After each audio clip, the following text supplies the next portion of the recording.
Have you ever looked at someone living alone and thought, wow, they must be so lonely? Society has sold us this narrative that solitude equals sadness, that if you're alone, something must be missing. But here's the truth. Solitude isn't a punishment. It's a privilege. For some, it's not a phase. It's freedom. In a world constantly shouting, buzzing, pinging, and demanding attention, choosing to live alone is like hitting the mute button and finding peace in the quiet. We've all heard it. You should settle down.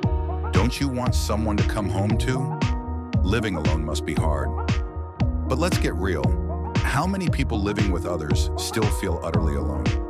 Loneliness isn't about proximity to people. It's about connection. And guess what? You can be deeply connected to yourself. We've been conditioned to believe that a full calendar equals a full life. But what if a full mind, a quiet space, and uninterrupted thoughts were the real indicators of living well? Imagine this. You come home and everything is exactly how you left it. No dishes magically appearing in the sink. No mysterious disappearance of your snacks. Just your space, your rules, and zero unnecessary conversations. Psychologists have found that solitude, when chosen, boosts creativity, productivity, and emotional regulation. In fact, studies show that people who spend regular time alone tend to have higher self-awareness and stronger problem-solving skills. Why? Because they actually have the space to think. Solitude helps you reset. It quiets the mental noise. And most importantly, it allows you to hear your own voice above the chaos of others' opinions. Alone time isn't just beneficial, it's essential, especially in a hyper-connected, overscheduled world. Let's talk about the perks. You don't have to pretend you like someone's cooking.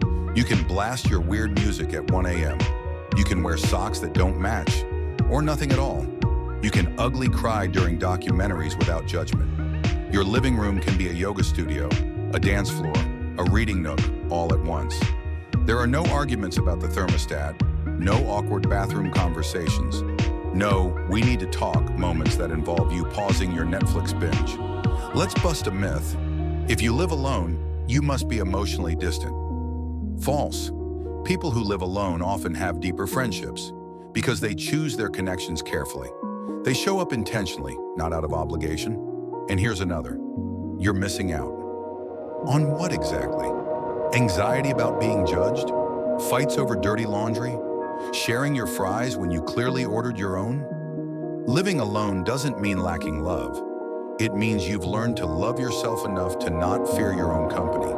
When you live alone, you become your own compass. You learn what makes you laugh without someone else prompting it.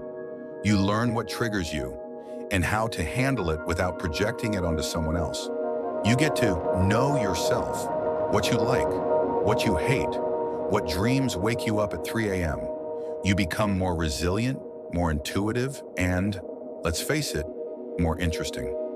Solitude teaches you the art of self-soothing, of independence, of not waiting for someone to rescue you from your own thoughts. So to anyone who says, "I could never live alone," I say, maybe you should try.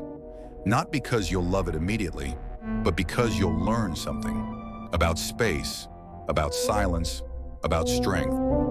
We all need solitude, not as an escape, but as a mirror, a place to meet ourselves without distraction. And when you do, you might just realize you're not lonely at all. You're just finally home. So next time someone says you live alone, smile, pour your tea, and say yes, and I wouldn't have it any other way.